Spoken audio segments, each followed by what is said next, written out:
Hello and welcome back to the East Lake Pet Talk podcast. I'm veterinarian Dr. Karen Fling, and I'm joined as usual with my co-host here. Hello everyone, I'm Dr. Will McCauley. Welcome back to the show after our first show after the new year. Right, Happy New Year, everybody. Happy New Year. Yeah, I want to get the year started off right by getting all y'all to subscribe to us. Always can click the link to subscribe via YouTube, or if you want to get a message to us, ask us some questions.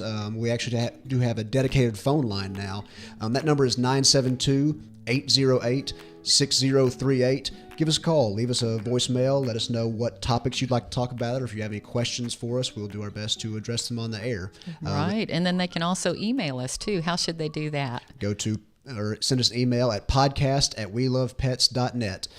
If you do want to subscribe to just the audio version, we are now on iTunes. You can go to the link below in our description, or you can go search on the iTunes store at East Lake Pet Talk Podcast. Right. Check that out and become a subscriber. Absolutely. Mm-hmm. Well, it's been another interesting week for us here at East Lake, and we have another case of a rabies quarantine, and this time, this particular pet involved a tangle with a dog and a fox, a wild fox. First coyotes and now foxes, which can't get away from these, wild critters in the big city too. That's right. And so that's a very good reason why I say definitely make sure that your rabies vaccination is up to date and current. And if you're not sure about your other immunizations, certainly ask your pet's doctor. And as you're so quick to point out, why do people need to worry about the rabies vaccine? Number one, it's the law. It's the one mandated by state law as well. I don't think there's national laws, but the state of Texas for sure has a law that your pet has to be vaccinated against rabies, dog or cat. Right, and each and every state will have certain laws relative to that. So not just in Texas, any state. Anywhere so you're listening to if us. You're not sure, you want to check that out in terms of your local regulations or the state regulations, and actually whichever ruling is more strict is the one that supersedes. Yep. So in the past, we've had to do a 3-year rabies once a year, and now we can do either a 3-year or a 1-year here in Texas. But every state has a different set of rules relative to that. So regardless of the guidelines, it's way easier to get them vaccinated than having to quarantine them in a hospital or at home. Right. And this poor little dog, because it's an incident involving wildlife, we could be looking at a 45-day quarantine period. And so we're still waiting to talk with the animal control experts about what they're going to require of that. And it really is to some degree subjective. And so if your pet is currently rabies vaccinated, that generally the guidelines on quarantine are much more relaxed or much easier on you and your pet, not as long term. And of course, the big insurance policy in having a rabies vaccination is that the animal control officials will not typically require rabies testing. Which we all know is not a blood test. Not something they can do while they're alive. It is a post-mortem test. So at the end of the day, be sure to contact your veterinarian, get that rabies vaccination, make sure it is in date. Absolutely. And if you're just not sure, call the office and they can look that up very quickly. Yep. So other interesting news. Fun to come back to y'all from Squash Blossom Studios, where another show that's actually filmed here has gotten a little bit boost. of attention. Yeah. Yes, Tia Guest, who has been here at the studio filming a lot of her training work with dogs and some cats, has actually been asked to be a part of a major network. I'm not sure if it's Animal Planet or who it is that the show is with, but it's one of the bigger animal training shows that she's now going to be a part of, and she's just amazing, does just fantastic work. So pretty cool that just a week or two ago, I think last week she was even here filming and doing some of her great work with the East Lake Pet Orphanage pets, helping them to have better manners and making stars out here at Squash Blossom Studios. Absolutely. And I think one of the neat things about our studio, if I'm not certain, but I believe we may have the only studio where the proceeds benefit homeless pets. So that's a pretty neat thing, and neat to be a part of that for us too. Definitely. I'm glad to be a part of that. Yeah. Well, I know there's something we don't want to be a part of, and you talked a little bit about that at the end of last week. So you're going to talk about some kitty diseases. Is that right? That's right. Yeah. Last week, or last show, we did talk about a little teaser about feline leukemia and feline AIDS, FeLV, FIV. So we kind of wanted to go into that because these are are two very serious diseases that all cats need to be either tested or vaccinated for, and regardless of whether they're inside, outside, indoor and outside, it really doesn't make a difference. They need to have this addressed. So I just want to kind of go over each of those in a little depth. Feline leukemia virus, or FeLV, it is a retrovirus, so that puts it in the same family as FIV and as well as HIV, so human immunodeficiency virus that causes AIDS in humans. Same family, but not directly communicable. Exactly. Cats Thank cannot goodness. catch the human version. Humans cannot catch the feline version. But feline leukemia virus is actually transmitted between cats, so it's not something that you're going to catch and then give to your cat, but it is transmitted through bodily fluids, specifically saliva or other mucosal secretions, feces, urine. These are all even potential. Just sneezing cat to cat can all allow potential it to ways spread. to spread it. And so we do worry a lot of times about cats.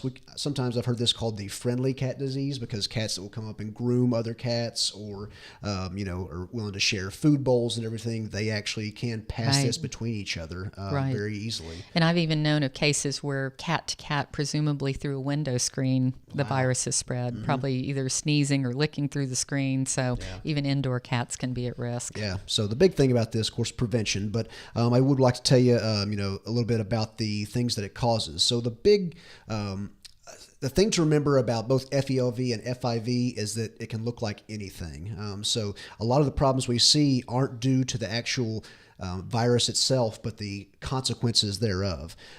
Feline leukemia virus, at the end stage, it does cause lymphoma, so lymphosarcoma. Just basically like we see. Cancer. Yeah, cancer. It causes a type of cancer. It causes a overproduction of a certain type of white blood cell called a lymphocyte that then goes and invades all these other tissues. Could be lungs, liver, kidneys, lymph nodes, brain, and we always say lymphoma can look like anything. And so this is actually one of the things that we know causes lymphoma in cats is FeLV, feline leukemia virus.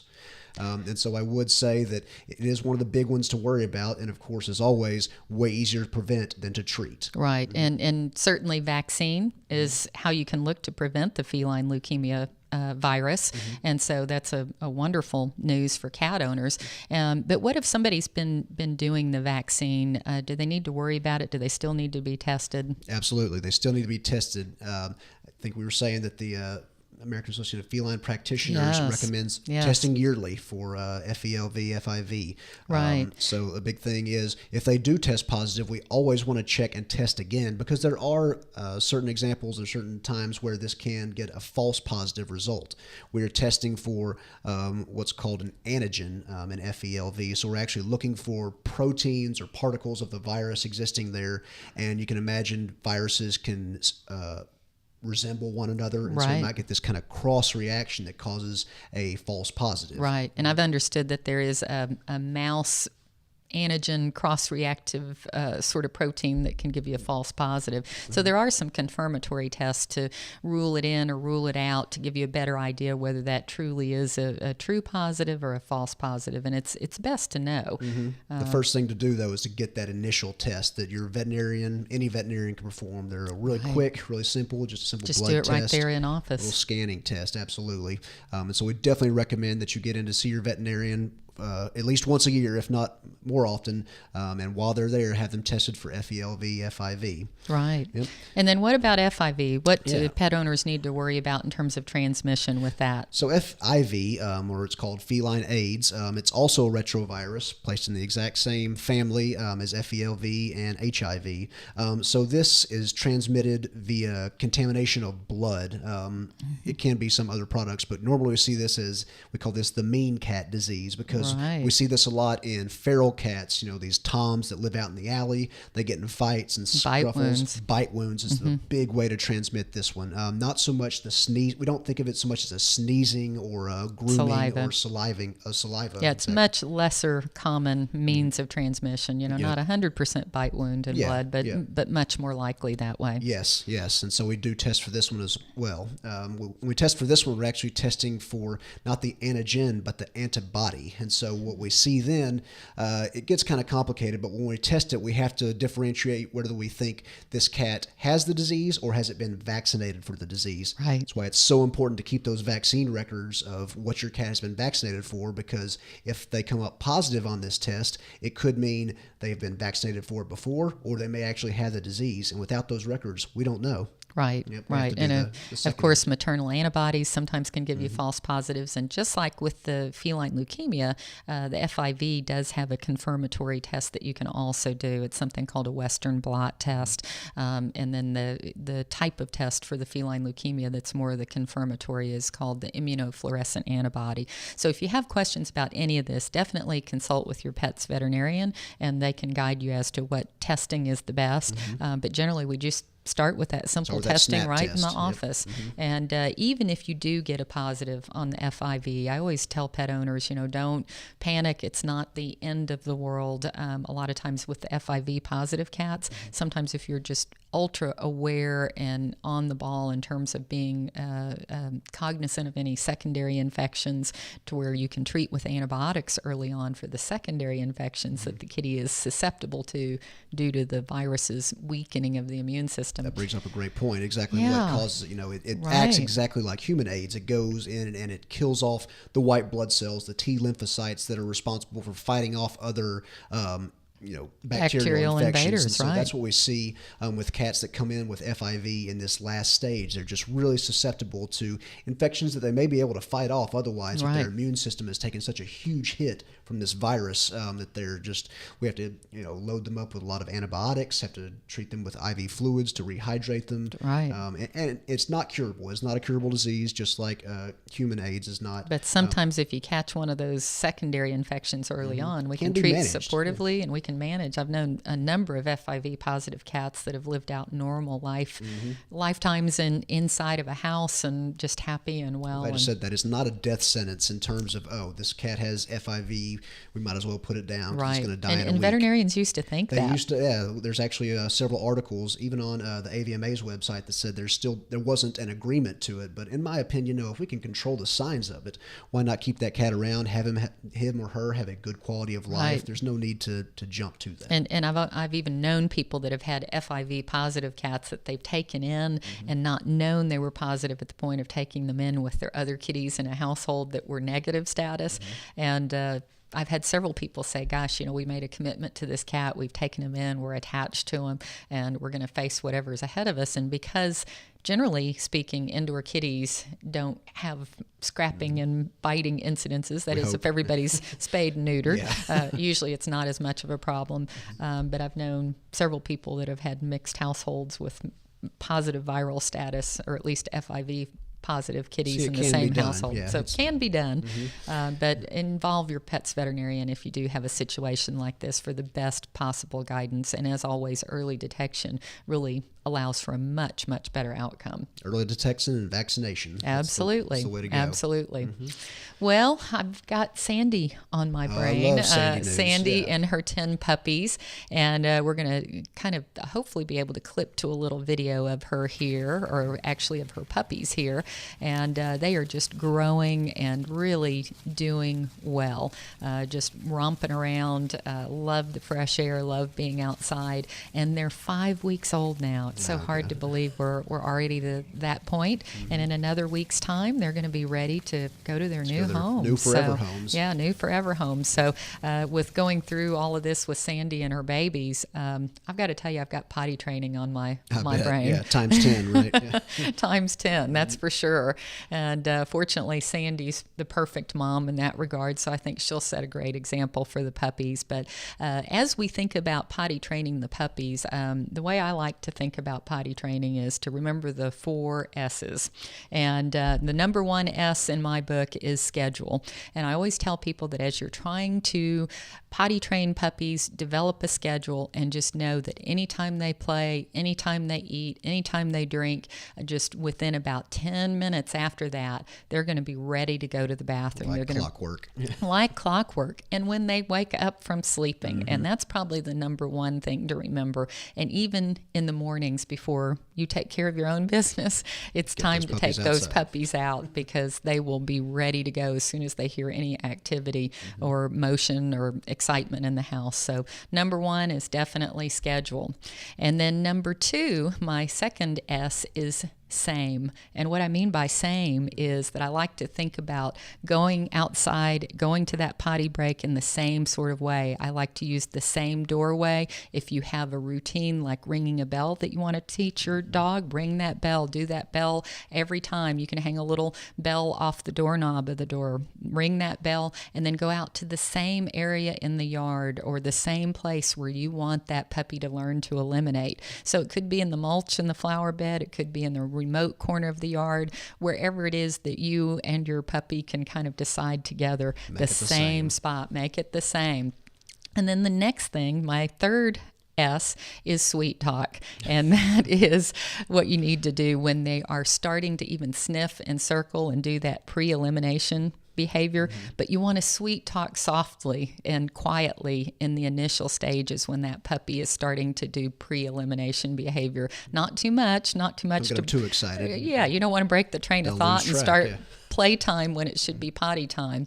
And then finally, when they do eliminate, then lavishly praise them. And there are different things you can do with that sweet talking and praise. It could be a verbal command, which I really like the best, because not everybody has a pocket full of treats or a clicker on hand at any given time. So I worked with one trainer, and he used just a voice command, and he would do a sharp yes and really emphasize the S sound even in the saying yes. And I think that sound and that tonality is just something that cues that puppy into knowing that, hey, this is really what I'm supposed to be doing. I've done the right thing. And so then finally, my fourth S, once we've done the right elimination in the right place on the right schedule, my fourth S is to think small. Because even once you get the elimination done outside, if you come right back in the house and let that puppy have total freedom in the house is like the universe to that puppy. And he doesn't think that, gosh, eventually if I eliminate enough times in this space of the house that I'm going to not enjoy my environment. It's easy for us to figure that out. But definitely think small. Think either a crate, a small bathroom, a small area that you can baby gate off. So small territory where the puppy will quickly learn that they don't want to soil in the same environment where they're going to rest and sleep. So that's simple. Dr. Fling's 4S method to 4S method of potty training. It works really well. And honestly, following those 4 little steps, even with the orphanage puppies, even with 10 at a time, a lot of times we can have them housebroken by, 6 to 8 weeks of age. And so really goes really quickly. All right. We're going to take a little break so we can get to our pet of the week and go show the next one. Sweet kitty cat. Yep. So we'll take a break right now, and we'll be back in just a moment. I'd like to introduce you to this week's Pet of the Week, and this precious little kitty is Tinkerbell, and she is a beautiful adult cat. She is a spayed female, and she's fully immunized. She's ready to go. She has a microchip, and she has just a really beautiful, lovely color pattern. She is what you call a dilute calico, and dilute calicos are not particularly common, and they have typically 3 colors, so a white, a gray, and an orange. And there goes Tinkerbell. And this color pattern is not particularly common, but it is just beautiful. So it's a variant of a calico kitty, but more of a dilute color palette. And she's just a beautiful girl, really sweet, wonderful personality, and she'd integrate beautifully into almost any home. Lovely little Tinkerbell. So if you'd like more information about how to adopt Tinkerbell or another cat like her, you can feel free to log on to the website at elpo.org, or you can call our main number at 214-342-3100. Beautiful little Tinkerbell ready for a new home. All right, welcome back. That was great seeing our latest pet of the week. Really want to get that critter adopted. Indeed. And what about next week? So a little teaser for next week. Some of you may have heard, may not have heard yet. There has been a group or a string of reports and stories that came out in the Indianapolis Star newspaper that was kind of Controversial. kind of controversial, kind of talked down on veterinarians in general. And I would like to have a series where we go through each of these stories one at a time and kind of address the shortcomings and the misleading information that is in those. The other side. That's right. Well, that's great. Well, we enjoyed visiting with you today, and we're going to look forward to that and more news about pets next week. So join us back, same time, same place. Take care.